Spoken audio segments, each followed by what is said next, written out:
نحمدہ ونصلی ونسلم علی رسولہ الکریم۔ کفر کا بیان۔ پہلے ہم نے ایمان کا معنی سمجھا، اسلام کا معنی سمجھا، ایمان اسلام میں فرق سمجھا، صحابہ معیار ایمان ہیں، معیار عمل ہیں، معیار حق ہے، اس کو سمجھا، اس پر ہمارے دلائل آئے، اشکالات کے جوابات پیش کیے۔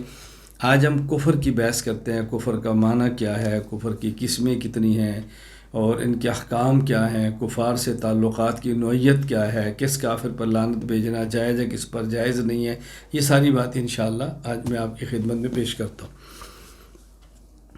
پہلے سمجھیں کفر کا معنی۔ علامہ عبدالرؤف بن تاج العارفین المناوی رحمہ اللہ وفات 1031 ہجری التعریف میں لکھتے ہیں: الکفر تغطیۃ ما حقہ الاظہار، جس چیز کو ظاہر کرنا چاہیے اس کو چھپا لینا، اس کا نام ہے کفر لغت ہے۔ اور کفر کے اصطلاحی اور شرعی معنی علامہ سعد الدین مسعود بن عمر بن عبداللہ تفتازانی رحمہ اللہ وفات 792 ہجری شرح المقاصد فی علم الکلام میں فرماتے ہیں: الکفر عدم الایمان عما من شأنی، جن چیزوں پر ایمان لانا ضروری ہے ان پر ایمان نہ لانا، یہی کفر ہے۔ اب کفر کی ذرا اقسام سمجھیں کہ کفر کی اقسام کتنی ہیں۔ کفر کی 11 قسمیں ہیں جس کو میں تفصیل سے آپ کی خدمت میں پیش کروں گا۔ نمبر 1، کفر انکار، اسلام کو ظاہراً اور باطناً نہ مانا، انسان دل سے بھی قبول نہ کرے اور زبان سے بھی کہہ دے میں اس کو قبول نہیں کرتا، یہ کفر انکار ہے۔ اس کی مثال جیسے عام دنیا بھر کے کافر ہیں جو دل سے بھی قبول نہیں کرتے اسلام کو، زبان سے بھی اقرار نہیں کرتے۔ نمبر 2، کفر نفاق، زبان سے اسلام کا اظہار کرنا اور دل سے انکار کرنا، یعنی کوئی شخص دل سے اسلام کو قبول نہیں کرتا لیکن زبان سے کہتا ہے کہ میں مسلمان ہوں، یہ نفاق ہے۔ جس طرح عبداللہ بن ابی منافق تھا رسول اکرم صلی اللہ علیہ وسلم کے زمانہ میں، بلکہ رئیس المنافقین، منافقین کا سردار تھا۔ یہاں بات سمجھ لیں کہ نفاق کی 2 قسمیں ہیں، ایک ہے نفاق اعتقادی اور ایک ہے نفاق عملی۔ نفاق کی 2 قسموں کا معنی یہ نہیں ہے کہ جو کفر نفاق ہے اس کی 2 قسمیں، یعنی مطلق نفاق، دل میں کچھ اور ہو، زبان پہ کچھ اور ہو، یہ ہے معنی نفاق کا۔ تو اس نفاق کی 2 قسمیں ہیں، ایک ہے نفاق اعتقادی اور ایک ہے نفاق عملی۔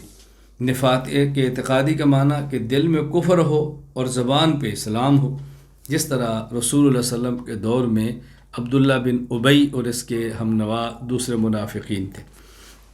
اور یہ کفر کی قسم انتہائی خطرناک ہے، اس کا اخروی انجام سب سے بدتر ہے۔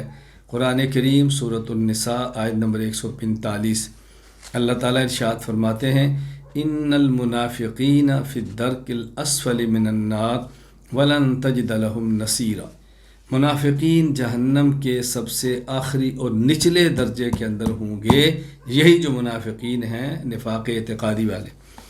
نمبر 2، نفاق عملی۔ نفاق عملی کا معنی دل میں بھی ایمان ہے، زبان سے بھی ایمان کا اظہار ہے، ہاں انسان بعض کام وہ کرتا ہے کہ جو منافقین کی عادت ہے، منافقین وہ کام کرتے ہیں، مسلمان کی شان کے لائق نہیں ہے، جس طرح کہ جھوٹ بولنا ہے، وعدہ خلافی کرنا ہے اور امانت میں خیانت کرنا ہے۔ احادیث میں منافقین کی چند ایک علامات رسول اکرم صلی اللہ علیہ وسلم نے ارشاد فرمائی ہیں۔ مثلا سورۃ النساء آیت نمبر 142، خود قرآن کریم میں اللہ تعالیٰ ارشاد فرماتے ہیں: ان المنافقین یخادعون اللہ وهو خادعهم وَإِذَا قَامُوا إِلَى الصَّلَاةِ قَامُوا كُسَالَىٰ يُرَاءُونَ النَّاسَ وَلَا يَذْكُرُونَ اللَّهَ إِلَّا قَلِيلًا، منافقین کی عادت یہ ہے وہ اللہ کو دھوکہ دینا چاہتے ہیں، حالانکہ وہ خود دھوکے کے اندر ہے، اللہ کو دھوکہ کیا دیں گے، اور جب نماز کے لیے کھڑے ہوں تو بہت سستی کرتے ہیں اور ریاکاری کرتے ہیں، اللہ کا ذکر بہت کم کرتے ہیں۔ دیکھو یہ منافقین کی اللہ تعالیٰ کی عادت بیان فرمائی ہے، یہ منافقین کی عادات بیان کی ہیں، اللہ کو دھوکہ دینا چاہتے ہیں، نماز کے اندر سستی کرتے ہیں، ریاکاری کرتے ہیں اور اللہ کا ذکر بہت تھوڑا کرتے ہیں۔ یہاں 4 علامتیں منافقین کی بیان کی ہیں۔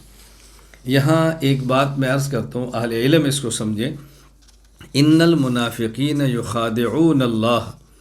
اب بظاہر اس کا معنی یہ ہے کہ منافق اللہ کو دھوکہ دیتے ہیں، حالانکہ اللہ کو کون دھوکہ دے سکتا ہے؟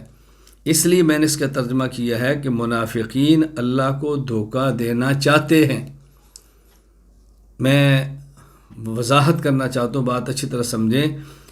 کلام عرب میں کبھی لفظ بول کر اس کا لفظی معنی اور ظاہری معنی ہی مراد ہوتا ہے، جیسے ہے قاموا الی الصلاۃ قاموا کسالى، اب اس کا ظاہری معنی ہے کہ سستی کرتے ہیں، کسالى۔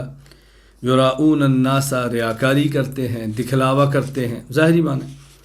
اور کبھی لفظ بول کر اس لفظ کا ظاہری معنی مراد نہیں ہوتا، بلکہ وہاں پہ اس فعل کا دعویٰ مراد ہوتا ہے۔ فعل بولتے ہیں، مراد دعوی فعل ہے، جیسے قرآن کہتا ہے فلا تزکوا انفسکم۔ اب اس کا ظاہری معنی کہ تم اپنا تزکیہ نہ کرو، اپنی اصلاح نہ کرو، یہ تو غلط ہے۔ قرآن کہتا ہے قد افلح من تزکا، کامیاب ہوتا ہی وہ ہے جو اپنی اصلاح کرے۔ تو یہاں فلا تزکوا انفسکم معنی یہ ہے کہ اپنے نفس کے تزکیہ کا دعویٰ نہ کرو، یہ دعویٰ نہ کرو میں بہت نیک ہوں، یہاں دعوی فعل کی نفی ہے۔ اور کبھی فعل بول کر ارادہ فعل مراد ہوتا ہے، جس طرح کہتے ہیں اذا قمتم الی الصلاۃ فاغسلوا۔ اب اس کا معنی ظاہری کیا ہے، جب تم نماز کے لیے کھڑے ہو تو وضو کرو، یہ تو نہیں جب انسان یوں کھڑا ہو گیا تھا وضو کرے گا تو نماز پڑھنی ہے۔ تو یہاں نماز کا کھڑا ہونا مراد نہیں، بلکہ مراد ہے کہ اذا اردتم، جب تم ارادہ کرو نماز کی طرف کھڑے ہونے کا، نماز پڑھنے کا، اب وضو کر لو، تو یہاں ارادہ فعل مراد ہے۔ اسی طرح یخادعون میں یہ مخادعت مراد نہیں، بلکہ ارادہ مخادعت ہے کہ یہ اللہ کو دھوکہ دینا چاہتے ہیں۔ صحیح بخاری کتاب الایمان باب علامت المنافق، حضرت امام محمد اسماعیل ابو عبداللہ بخاری رحمہ اللہ، وفات 296 ہجری سے بخاری فرماتے ہیں، حضرت ابو ہریرہ رضی اللہ تعالیٰ عنہ نے فرمایا کہ رسول اللہ صلی اللہ علیہ وسلم نے ارشاد فرمایا آیت المنافق ثلاث، منافق کی 3 نشانیاں ہیں۔ اذا حدث کذب، بات کرے تو جھوٹ بولتا ہے، واذا وعد اخلف، وعدہ کرے تو وعدہ خلافی کرتا ہے، واذا اؤتمن خان، اس کے پاس امانت رکھی جائے تو خیانت کرتا ہے۔ اب اس آیت کریمہ میں منافقین کی 3 نشانیاں بیان کی ہیں، گزشتہ آیت میں منافق کی 4 نشانیاں بیان کی ہیں۔ اسی طرح حضرت امام بخاری رحمۃ اللہ علیہ صحیح بخاری کتاب الایمان باب علامت المنافق میں حدیث نقل کرتے ہیں، حضرت عبداللہ بن عمر رضی اللہ عنہ فرماتے ہیں کہ رسول اللہ صلی اللہ علیہ وسلم فرمایا اربع من کن فیہ کان منافقا خالصا، جس کے اندر 4 علامتیں ہوں وہ تو پکا منافق ہے۔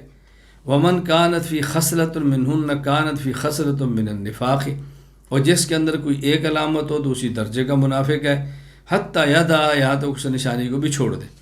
اذا اؤتمن خان، جب اس کے پاس امانت رکھی جائے تو خیانت کرے، واذا حدث کذب، بات کرے تو جھوٹ بولے، واذا عاہد غدر، معاہدہ کرے تو معاہدے کو توڑ دے، دھوکہ دے، واذا خاصم فجر، اور جب گفتگو کرے تو گالیاں بکے۔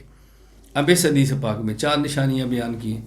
تو آیت کریمہ میں منافق کی 4 نشانیاں بیان کی، ایک حدیث میں 3 بیان کی، دوسری حدیث میں 4 بیان کی۔ مختلف مقامات پر، مختلف مواقع پر رسول اکرم صلی اللہ علیہ وسلم نے منافقی کی ایک نشانیاں بیان فرمائی ہیں۔ فائدہ نمبر 2، دوسری بات سمجھیں کہ یہ جو احادیث میں منافقین کی مختلف علامات بیان کی گئی ہیں، اس کا مطلب یہ ہے کہ اگر کوئی شخص اپنے اندر یہ علامت دیکھے تو خود کو اس نشانی سے، خود کو اس علامت سے پاک کرے۔ یہ کسی کے اندر برائی ہو تو اس برائی سے توبہ کرے، اگر یہ عادت بد ہو، خصلت بد ہو تو اس کو چھوڑنے کی کوشش کرے، یہ منافق کی عادت اپنائے نہیں، اس سے دور بھاگے۔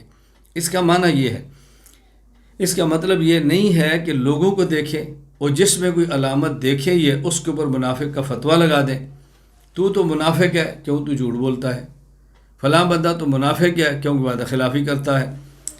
یہ احادیث میں علامات اس لیے بیان کی گئی ہیں کہ ہر شخص اپنے اندر غور کرے اور ان عیوب سے خود کو پاک کرے، اس لیے نہیں بیان کی گئی کہ لوگوں میں دیکھیں اور جس میں دیکھیں تو اس پر فتویٰ جڑ دیں۔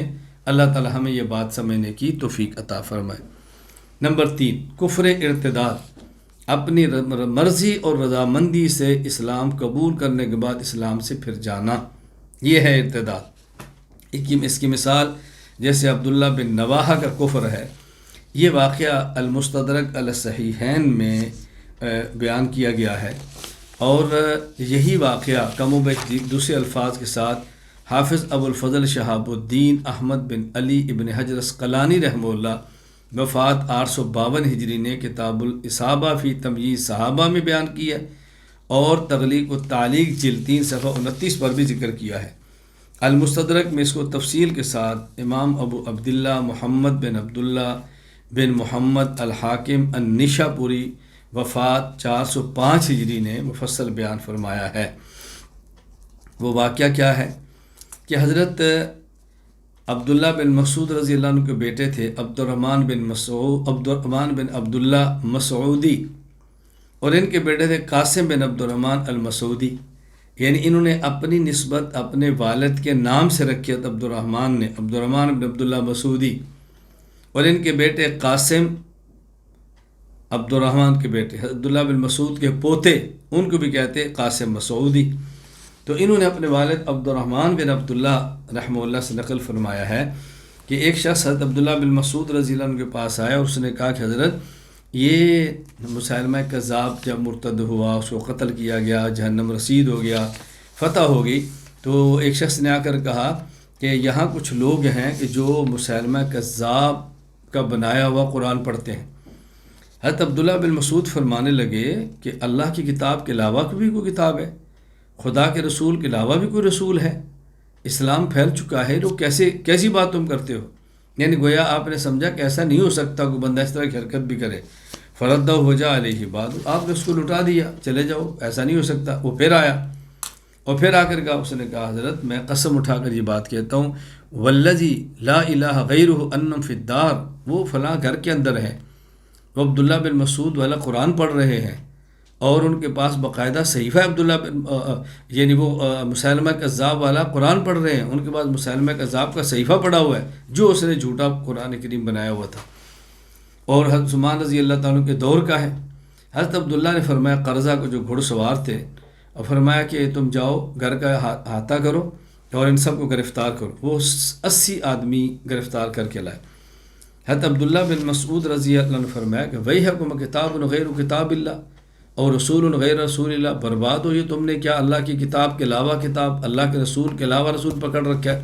انہوں نے کہا یہ نتوب الی اللہ، ہم توبہ کرتے ہیں، ہم نے ظلم کیا ہے۔ حضرت عبداللہ بن مسعود رضی اللہ تعالیٰ عنہ ان کو معاف کر دیا، چھوڑ دیا، ہاں ان کو ملک بدر کر دیا، یہاں سے ان کو شام بھجوا دیا۔ ہاں ان کا جو رئیس تھا ابن نواحہ، یہ وہ شخص تھا عبداللہ بن نواحہ کہ جو مسیلمہ کذاب کے دور میں رسول اللہ صلی اللہ علیہ وسلم کے پاس مسیلمہ کذاب کا سفیر القاصد بن کے گیا تھا۔ اس میں ایک عبداللہ بن نواحہ تھا اور ایک ابن اسال، یہ 2 آدمی گئے تھے۔ تو اس نے توبہ سے انکار کر دیا، اس نے کہا جی میں توبہ نہیں کرتا، یعنی مسیلمہ کذاب کے مرنے کے بعد یہ مرتد ہے، اور اس شخص نے دوبارہ اسلام قبول کرنے سے انکار کر دیا کہ میں نہیں کرتا۔ حضرت عبداللہ رضی اللہ تعالیٰ عنہ نے قرظہ اس گھڑ سوار سے فرمایا اس کو مارو، اس کو گردن اڑاؤ، فضر بونوں کا وطرح راسو فی حجر امی، اور اس کے سر کو اس کی ماں کی گود میں پھینکو۔ کیوں؟ فینی اوراہا قد علمت فعلہ ففعل، اس لیے کہ اس کی ماں سے کرتوتوں کو جانتی ہے، کہ اس کو ماں کی گود میں پھینکو، تو اس کا سر قلم کر دیا گیا۔ تو یہ خیر ہم نے مثال دی ہے ارتداد کی، کوئی شخص اپنی مرضی سے اسلام کو چھوڑ دے تو مرتد ہے۔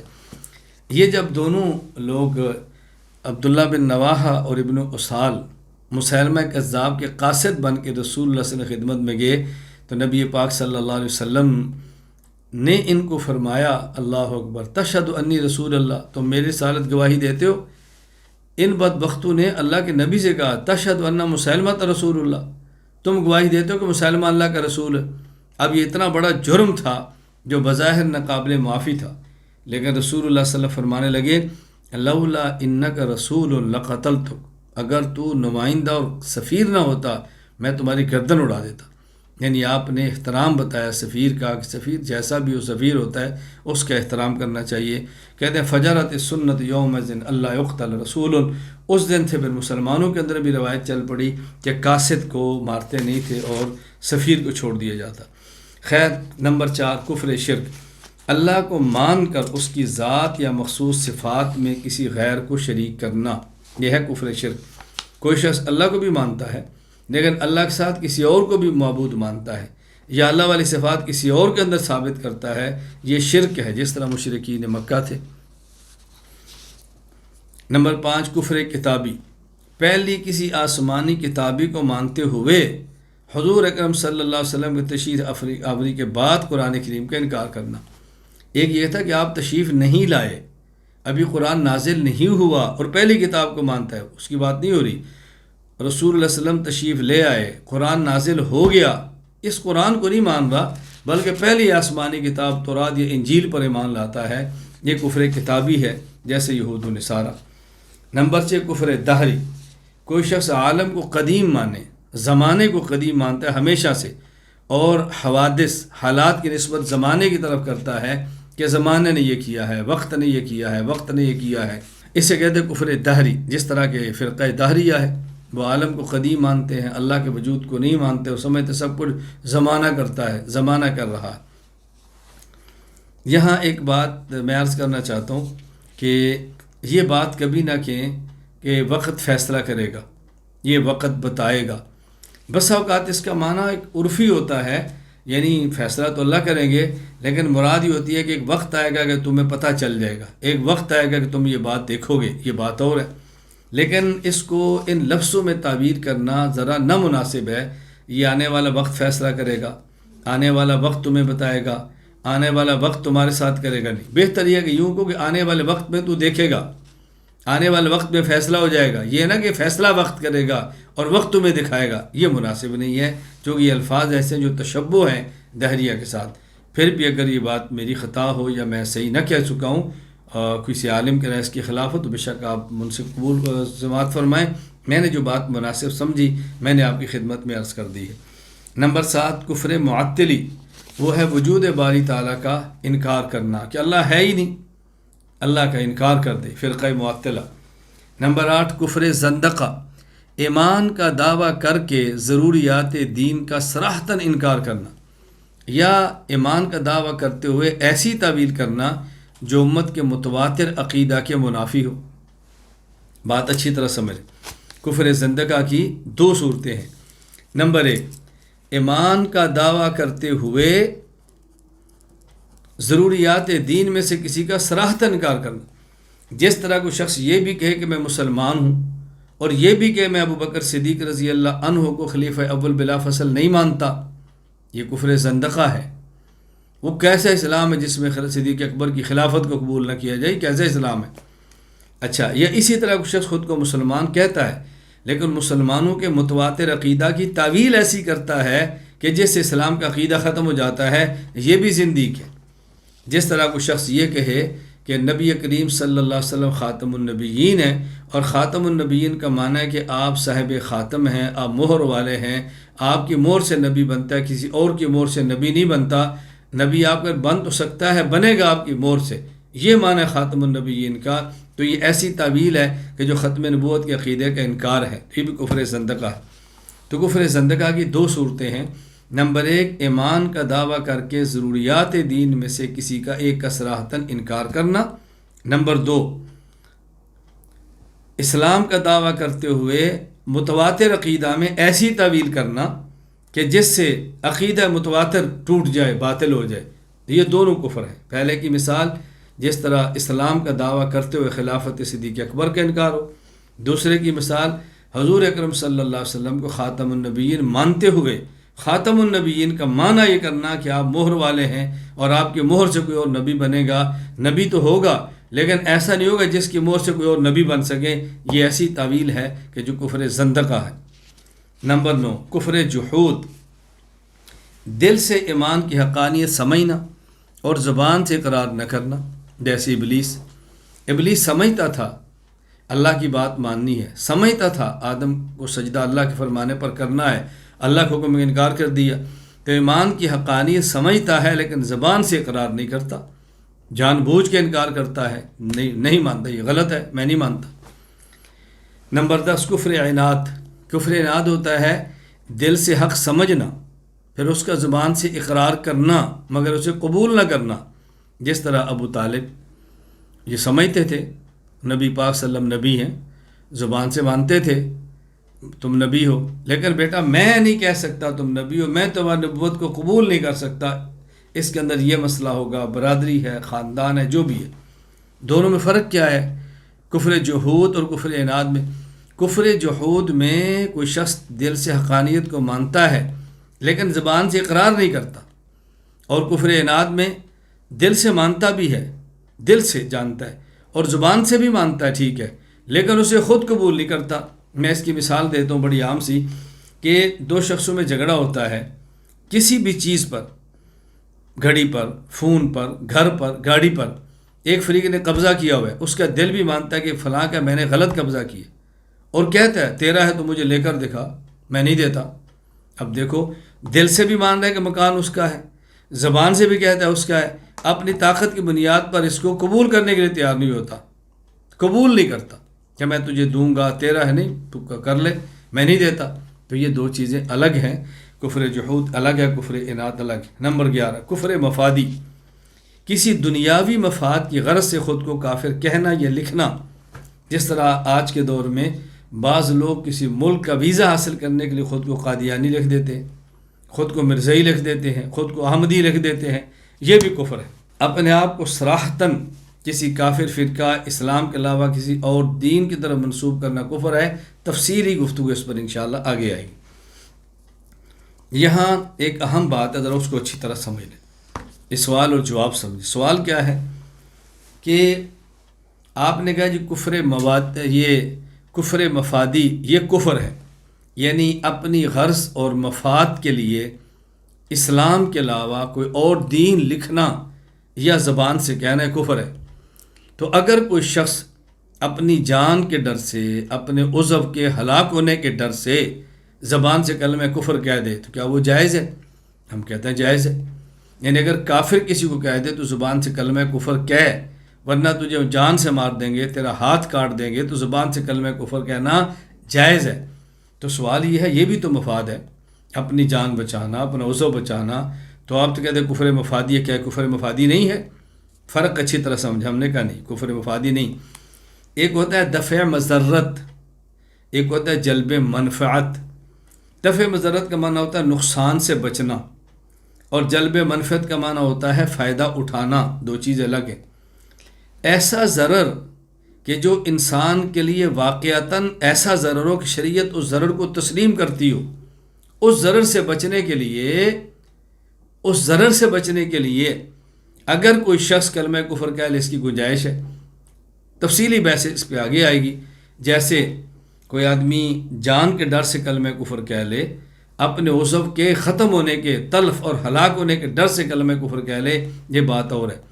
جان کا خطرہ بھی نہیں ہے، عضو کا خطرہ بھی نہیں ہے، کچھ بھی نہیں ہے، بس صرف اپنی مال کے مفاد ہے، اپنی عزت کی مفاد ہے، یا کوئی اور مفاد ہے، کسی ملک کا ویزا وغیرہ، اس مفاد کی خاطر کفر قبول کرتا ہے، یہ قبول نہیں ہے، اس کو شریعت قبول نہیں کرتی۔ تو ایک ہوتا ہے کسی واقعتاً معتد بہی قابل قدر نقصان سے بچنا، اور ایک ہوتا ہے کہ نقصان سے نہیں بچنا، مزید کوئی اپنی منفعت حاصل کرنی ہے، اور وہ تب ہوتی ہے جب انسان کافر ہو جائے یا خود کو کافر کہہ دے، یہ جائز نہیں ہے۔ تو دفع مضرت الگ چیز ہے، جلب منفعت الگ چیز ہے۔ ویسے بھی ایک فقہ کا ضابطہ ہے کہ دفع مضرت جلب منفعت سے اولا ہے، یہ مستقل الگ بحث ہے کہ ایک ہوتا ہے کسی چیز میں نقصان کا خطرہ ہو، اور ایک ہوتا ہے فائدے کا احتمال ہو، تو نقصان کے خطرے کو ترجیح دیں، فائدے کے احتمال کو چھوڑیں۔ خیر میں عرض کر رہا ہوں کہ کفر مفادی الگ چیز ہے، اور استرار کی بنیاد پر زبان سے کلمہ کفر کہنا یہ الگ چیز ہے، دونوں میں فرق سمجھنے کی کوشش کریں۔ میں نے آپ کے سامنے یہ کفر کی 11 قسمیں بیان کی ہیں۔ نمبر 1 کفر انکار، نمبر 2 کفر نفاق، نمبر 3 کفر ارتداد، نمبر 4 کفر شرک، نمبر 5 کفر کتابی، نمبر 6 کفر دہری، نمبر 7 کفر معطلی، نمبر 8 کفر زندقہ، نمبر 9 کفر جحود، نمبر 10 کفر عناد، نمبر 11 کفر مفادی۔ یہ میں نے آپ خدمت میں 11 اقسام بیان کی ہیں۔ ان 11 اقسام میں سے جو پہلی 8 قسمیں ہیں ان کا ذکر علامہ سعد الدین تفتازانی رحمۃ اللہ علیہ وفات 792 ہجری شرح المقاصد فی علم الکلام میں اس کا ذکر فرمایا ہے۔ نمبر 1 کفر انکار، نمبر 2 کفر نفاق، نمبر 3 کفر ارتداد، نمبر 4 کفر شرک، نمبر 5 کفر کتابی، نمبر 6 کفر دہری، نمبر 7 کفر معطلی، نمبر 8 کفر زندقہ۔ یہ 8 قسمیں جس کا علامہ تفتازانی نے ذکر فرمایا، اور 2 قسمیں ان کا ذکر خاتم المحدثین علامہ انور شاہ کشمیری رحمۃ اللہ علیہ وفات 1352 ہجری فیض الباری الاسی البخاری کتاب ایمان اقسام الکفر حضرت نے 2 کا ذکر فرمایا۔ وہ 2 کون سی ہیں؟ نمبر 1 کفر عناد، میں نے ابھی عرض کیا آپ کی خدمت بڑی تفصیل کے ساتھ، اور کفر جحود، یہ 2 ہیں جس کا حضرت نے ذکر فرمایا۔ یہ جو 11ویں قسم ہے، 11ویں قسم ہماری نظر میں گزشتہ کتابوں میں یہ ذکر نہیں ہوئی، یہ کفر مفاد، اور یہ جو کفر مفاد ہے اس کا میں نے ذکر اپنی کتاب تنقیحات کے اندر کیا ہے۔ علامہ تفتازانی رحمۃ اللہ علیہ نے ان کا ذکر فرمایا 8 کا۔ علامہ تفتازانی رحمہ اللہ فرماتے ہیں قد ظہر ان الکافر اسم لمن لا ایمان لا، جو شخص ایمان نہ رکھے وہ کفر انکار کرتا ہے۔ نمبر 2 فَإِنْ ظَهَرَ الْإِيمَانِ فَإِنْ أَظْهَرَ الْإِيمَانِ خُصَّ بِاسْمِ الْمُنَافِقِ، دل میں کفر زبان سے اسلام کے اظہار کرے تو منافق۔ نمبر 3 وَإِنْ طَرَأَ كُفْرُهُ بَعْدَ الْإِسْلَامِ خُصَّ بِاسْمِ الْمُرْتَدِ، اور اگر ایمان قبول کرنے کے بعد اپنے رضامندی سے پھر گیا تو مرتد کفر ارتداد ہے۔ نمبر 4 وَإِنْ قَالَ بِإِلَٰهَيْنِ أَوْ أَكْثَرَ خُصَّ بِاسْمِ الْمُشْرِكِ لِإِثْبَاتِ الشِّرْكِ فِي الْأُلُوهِيَّةِ، اگر اللہ کی ذات اور صفات میں کسی اور کو شریک ٹھہرائے تو کفر شرک۔ نمبر 5 وَإِنْ كَانَ مُتَدَيِّنًا بِبَعْضِ الْأَدْيَانِ وَالْكُتُبِ الْمَنْسُوخَةِ خُصَّ بِاسْمِ الْكِتَابِ كَالْيَهُودِيِّ وَالنَّصْرَانِي، اور اگر گزشتہ آسمانی کتابوں میں سے کوئی کتاب بھی مانتا ہے، اس کو مانتا ہے، قرآن آنے کے بعد اس کو مانتا ہے، یہ کفر کتابی ہے۔ نمبر 6 وَإِنْ قَالَ يَقُولُ بِقِدْمِ الدَّهْرِ وَإِسْنَادِ الْحَوَادِثِ إِلَيْهِ خُصَّ بِاسْمِ الدَّهْرِ، یہ کہ کفر داری کے زمانے کو قدیم مانے اور حوادث کی نسبت اس کی طرف کرے۔ نمبر 7 وَإِنْ كَانَ لَا يُثْبِتُ الْبَارِي تَعَالَى خُصَّ بِاسْمِ الْمُعَطِّلِ، وجود الہ کا انکار کر دے تو کفر معطلی ہے۔ نمبر 8 وَإِنْ كَانَ مَعَ اعْتِرَافِ بِنُبُوَّةِ النبی صلی اللہ علیہ وسلم اظہار لشائر الاسلام ببطن عقائدہ یا کفر بالاتفاق خص باسم زندیق، اور اگر کوئی شخص اسلام کا اظہار کرتے ہوئے ضروریات دین میں سے کسی کا انکار کرے یا قطعی عقیدہ میں تعویل باطل کرے جس سے قطعی عقیدہ ختم ہو جائے تو یہ بھی کفر ہے، اور یہ کفر زندقہ ہے۔ ان 4 کا ذکر علامہ تفتازانی رحمۃ اللہ علیہ نے فرمایا ہے، اور 2 کا ذکر علامہ کشمیری رحمۃ اللہ نے فرمایا۔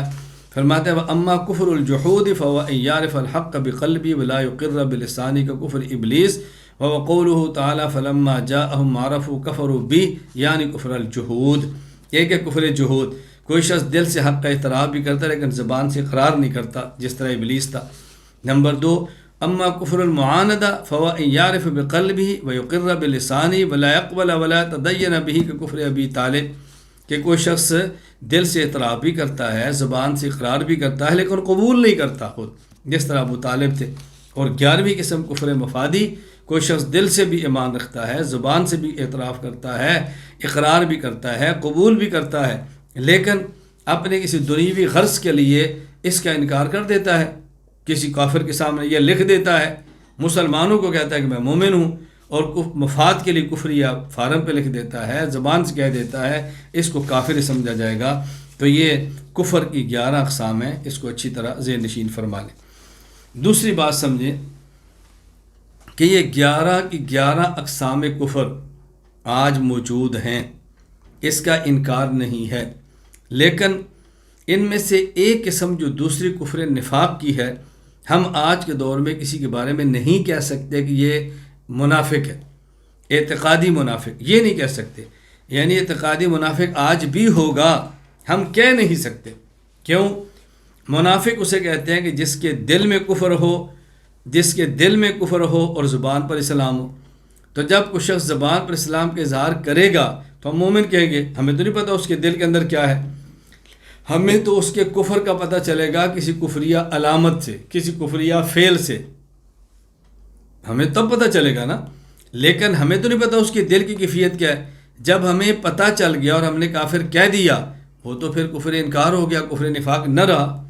اس لیے آج کے دور میں کفریہ نفاق موجود ہوگا، لیکن ہم کسی کو کہہ نہیں سکتے کہ یہ منافق ہے اور کافر منافق ہے.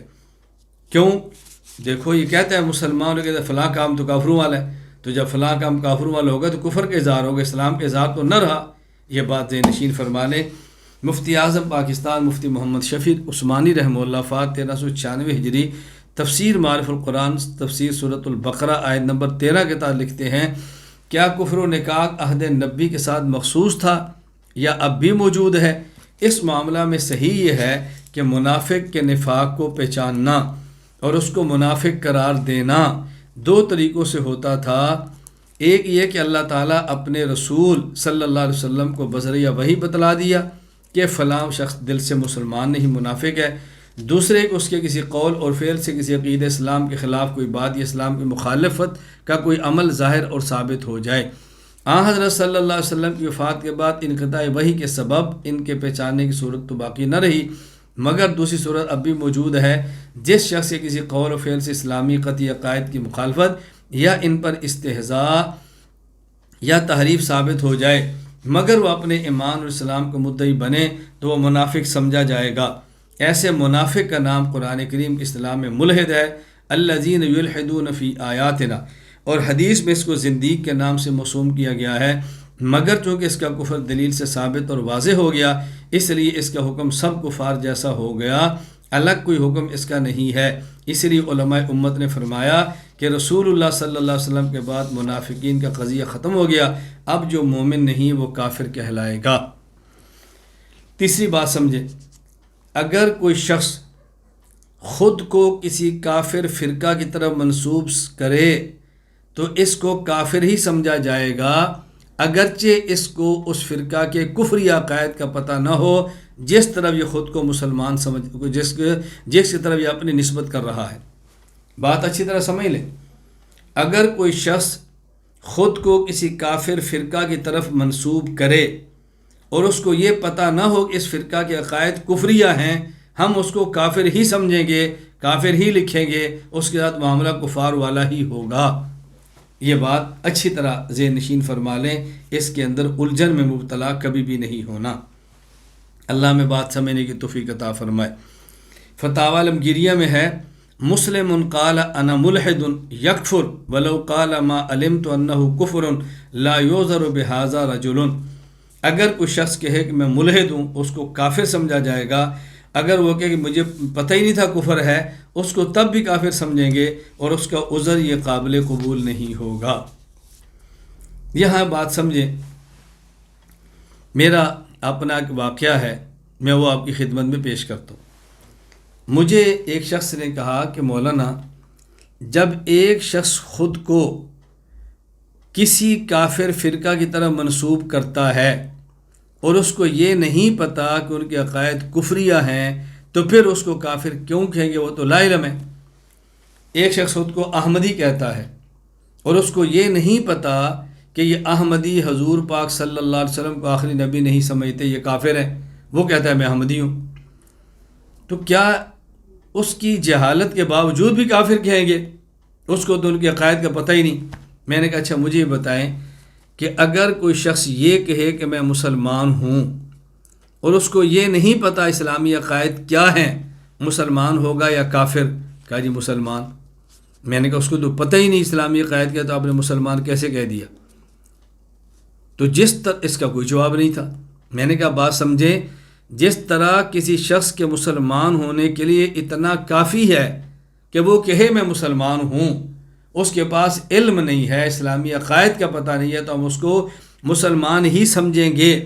نکاح مسلمانوں سے ہوگا، اس شخص کو مسلمانوں قبر کا جنازہ مسلمان اس کا پڑھا جائے گا، دعائے مغفرت کی جائے گی، اس کے ساتھ وراثت مسلمان کی چلے گی، مسلمانوں قبرستان میں دفن کیا جائے گا، کیونکہ وہ کہتا ہے میں مسلمان ہوں۔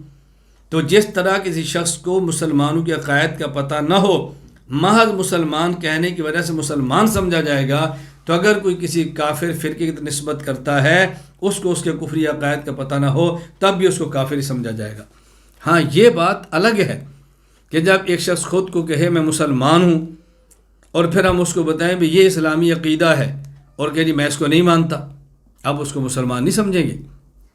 فرق اچھی طرح سمجھ لیں۔ ایک شخص ہے وہ کہتا ہے میں مسلمان ہوں، لیکن اس کو اسلامی عقائد کا پتہ نہیں ہے، لیکن مانتا ہے۔ ایک یہ ہے کہ آپ اس کے اسلامی عقیدہ بیان کریں، وہ اس اسلامی عقیدے کا انکار بھی کرے اور پھر بھی کہے میں مسلمان ہوں، تو اس کو مسلمان نہیں سمجھیں گے، یہ اسلامی عقیدے کا انکار کر رہا ہے۔ دونوں میں فرق اچھی طرح سمجھیں تاکہ کوئی بھی الجھن باقی نہ رہے۔ شرائط تکفیر۔ کسی انسان کے کافر ہونے کا فتویٰ دینا ایک نازک ترین اور اہم ترین مرحلہ ہے، اور یہ افتاء کا اہم جز ہے، اس لیے فتوی کفر دینے میں نہایت احتیاط ضروری ہے۔ چنانچہ فتوی کفر دینے میں ذیل باتوں کا خیال رکھنا بہت ضروری ہے، تفصیلات شیخوار آگے آئے گی۔ نمبر 1، فتویٰ دینے والا شخص اہل افتاء میں سے ہو۔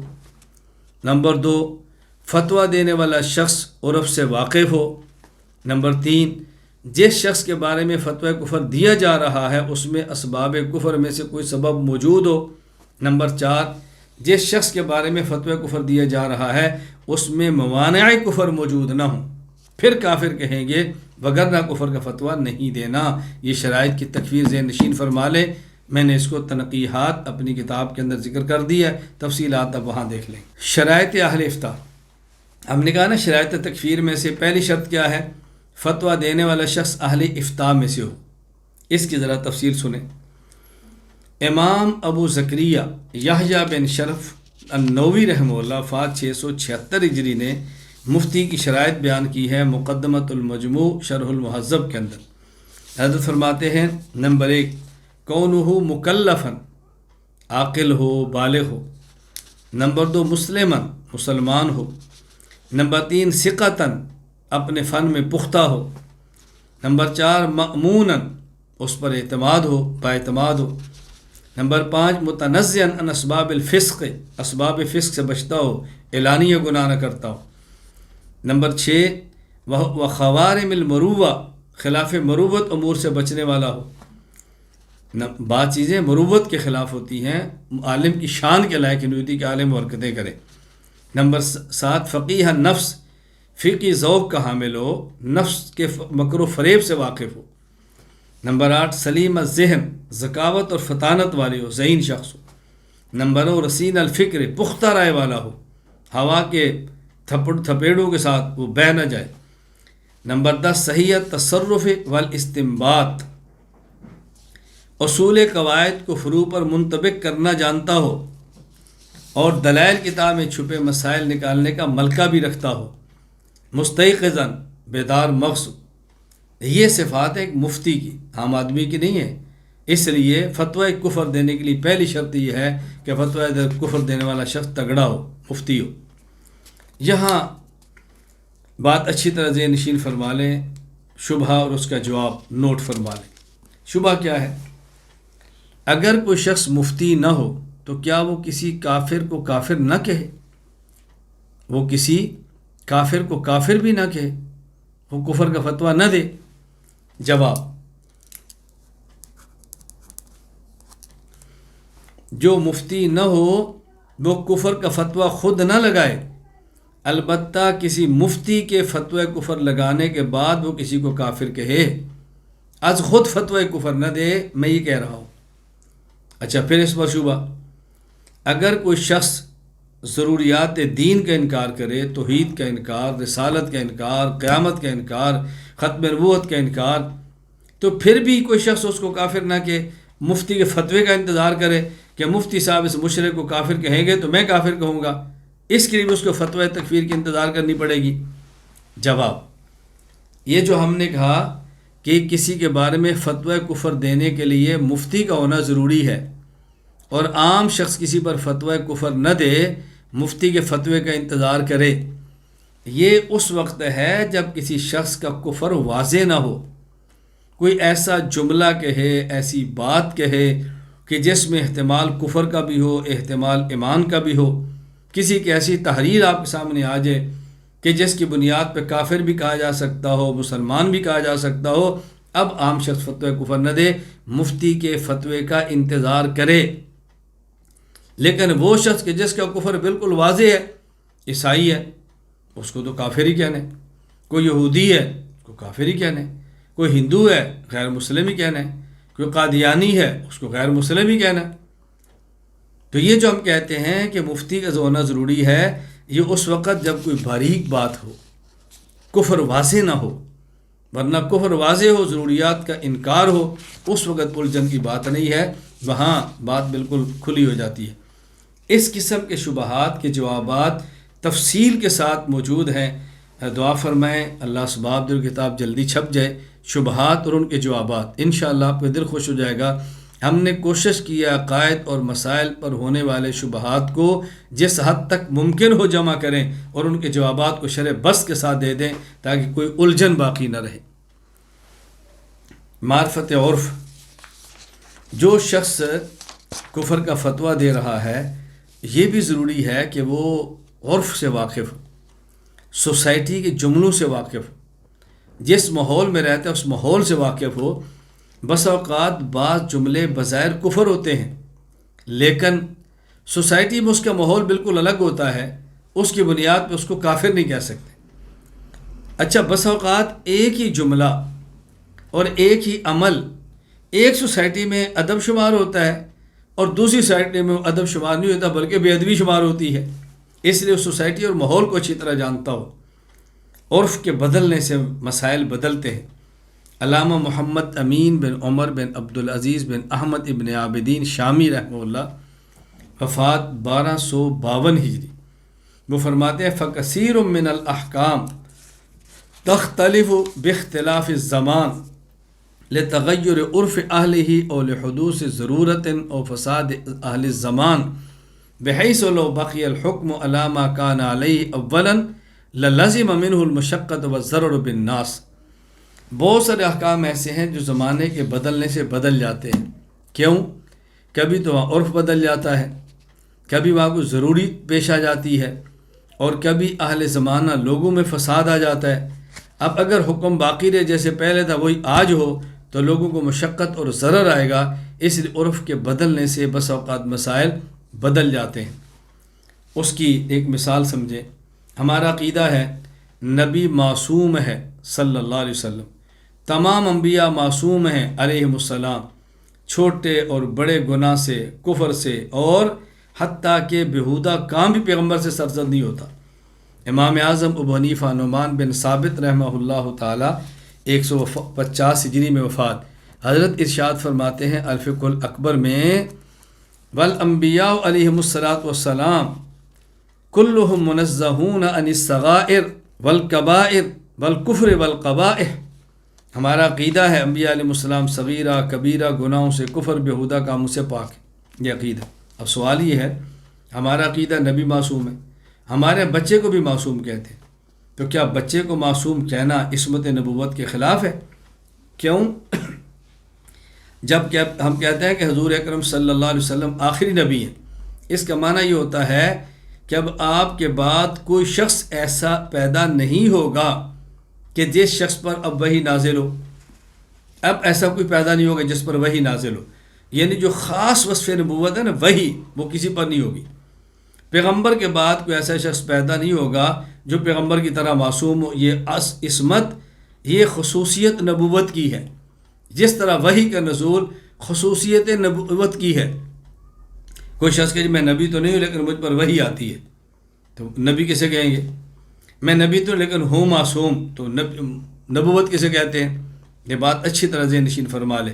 اب ہمارے کہتے ہیں فلاں بچہ معصوم ہے، اس کو کافر کہیں گے؟ نہیں، اس لیے کہ ہمارے عرف میں جب بچے کو معصوم کہا جائے تو اس کا وہ شرعی معنی مراد نہیں ہے کہ یہ معصوم ہے یعنی یہ گناہ سے پاک ہے، کفر نہیں کر سکتا، بے مروت کام نہیں کر سکتا۔ وہاں معصوم کا نا سادہ ہے، بھولا بالا ہے، نہ سمجھ ہے، اس میں عقل تھوڑی ہے، یا معصوم کا معنی ہی ہوتا ہے یہ بچہ ہے معصوم ہے، اس میں سمجھ نہیں ہے، فہم نہیں ہے۔ اب سوسائٹی اور عرف کو دیکھنا ہے، نہیں دیکھیں گے تو پھر الجھنیں پیدا ہوں گی اور مسائل پیدا ہو جائیں گے۔ اللہ تعالیٰ میں بات سمجھنے کی توفیق عطا فرمائے۔